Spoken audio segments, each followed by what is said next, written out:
Have you ever noticed that the greatest war you fight each day isn't with other people or with the world, but with yourself? It's not the noise outside that keeps you awake at night. It's the voice inside your mind, the one that whispers, "You're not enough. You'll fail again. Why bother?" That voice is quiet but ruthless. It waits until you're most vulnerable, when the room is dark, when you're tired, when the armor comes off. And in that silence, it wages war. Most people never realize this. They blame circumstances. They point to others. But the truth is brutally simple. The most dangerous enemy you will ever face lives inside your own skull. So let me ask you directly, how disciplined is your mind? How often do you command it instead of being dragged behind it like a prisoner in chains? Because here is the uncomfortable truth. If you do not discipline your mind, someone else will. Society, advertisers, politicians, the endless scroll of glowing screens. You will not even realize it, but your attention will be stolen, your desires planted, your dreams rented out to the highest bidder, and one day you will look in the mirror and wonder, whose life have I been living? The ancient philosophers understood this better than we do today. Plato believed that the greatest task of a human being was to master the inner chariot, the two horses of desire and reason pulling in opposite directions. Without discipline, the horses ran wild, dragging the rider through chaos. But with discipline, the rider could direct them toward truth, beauty, and goodness. Friedrich Nietzsche, centuries later, issued the same challenge but in harsher words. He warned that most people live as herd animals, obeying instincts, avoiding discomfort, clinging to the familiar. He declared, "Become who you are." But how can you become who you are if you have no command over your thoughts? And then there was Dietrich Bonhoeffer, imprisoned by the Nazis, who realized that freedom is not the absence of restraint, but the courage to restrain yourself in service of something higher. Even in a cell, he was free because his mind could not be conquered. Discipline is not punishment. Discipline is liberation. But let's step out of philosophy for a moment. Let's make this real. Imagine this. You wake up in the morning, the alarm rings, you're groggy, your body aches, and your hand reaches instinctively for the phone. Notifications light up. You scroll. 10 minutes, 15 minutes, 30. You've barely opened your eyes and already your attention has been hijacked. Now imagine an alternate morning. The alarm rings, you rise, you breathe deeply. You write down your intentions for the day. You resist the magnetic pull of distraction. Already you feel the difference. Not because the world has changed, but because you have. The war is subtle, but its effects are immense. One path leads to anxiety, confusion, and regret. The other leads to clarity, confidence, and purpose. This is the power of daily discipline. It is invisible in the moment, but monumental in its consequences. The human mind is like a garden. If you leave it untended, weeds grow. Doubt, fear, envy, laziness. They spread quickly, wrapping themselves around everything until the soil can no longer breathe. But if you cultivate it daily, if you water it with focus, plant seeds of courage, remove the weeds of distraction, it will flourish. And yet, most of us neglect this garden. We assume it will take care of itself. We let television, gossip, and meaningless scrolling pour into the soil. And then we wonder why we feel lost. The truth is, your mind will be disciplined by design, or it will be disciplined by default. Let me share a story. There once was a man, ordinary, unnoticed, who lived in ancient Sparta. Unlike others, he did not rise to fame on the battlefield. He was not a general nor a politician, but he had one remarkable gift. He lived with discipline. Each day, he trained his body, sharpened his mind, controlled his speech.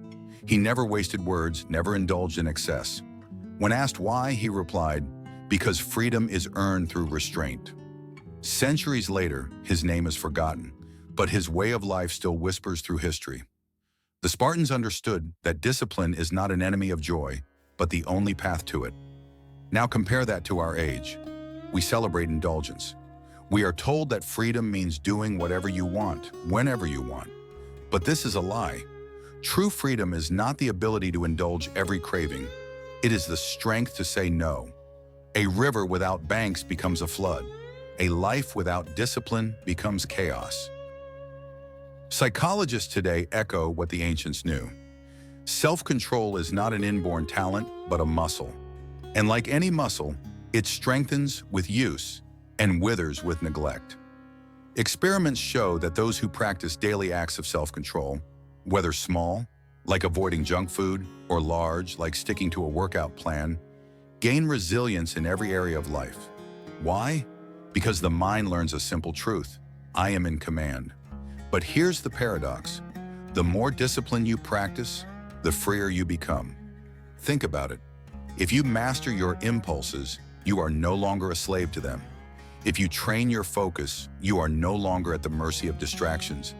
If you define your goal, you are no longer lost in endless wandering. Discipline is not the chain, it is the key.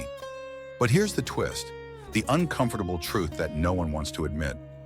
Most people don't actually want freedom, they want comfort. And comfort is the quiet enemy of discipline.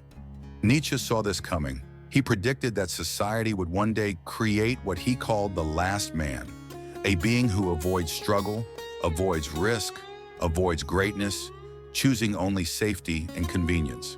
A creature who has traded discipline for comfort, and in doing so, has lost his soul. Look around. Do you see him? The last man scrolls endlessly, buys endlessly, consumes endlessly. He feels a vague emptiness, but cannot name it.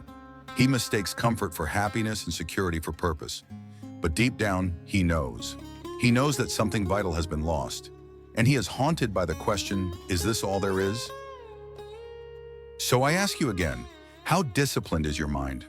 Because in a world that numbs you with comfort, discipline becomes rebellion. Choosing to rise early, to study deeply, to pursue a goal with ruthless clarity, that is an act of defiance. And this rebellion has a reward. The reward is not wealth, though that may come. It is not recognition, though others may notice. The reward is the quiet, unshakable knowledge that you are living your life, not one rented out to distractions, not one dictated by fear, but one sculpted by your own hands. Remember this: clarity is power. A man without a clear goal is like a ship without a rudder. The winds of life will toss him endlessly, but a man with a clear goal, guided by discipline, can cross oceans. He can endure storms. He can find meaning even in suffering because he knows where he is headed. Viktor Frankl, who survived the concentration camps, wrote that those who had a why could endure almost any how. Their minds were disciplined by clarity of purpose, and that clarity gave them strength even in the darkest night. So what about you? Will you live as the last man, comfortable, distracted, lost in noise? Or will you embrace the harder path, the disciplined path, the path that leads not to comfort, but to greatness? No one can choose for you. And the battle begins not tomorrow, not someday, but today.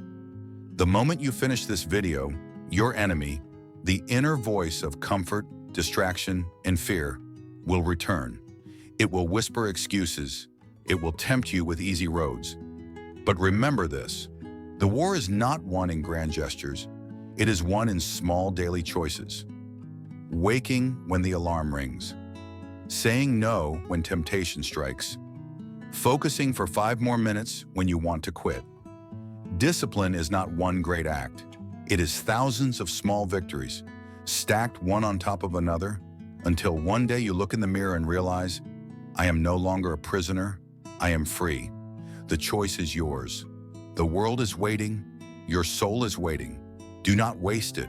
Embrace the discipline that leads to freedom. Embrace the clarity that lights your path. And when you are old, when the noise of the world has faded, may you look back and say, I lived. I truly lived. Because in the end, the greatest tragedy is not death. The greatest tragedy is to live a life unclaimed. And the greatest victory is to win the silent battle within.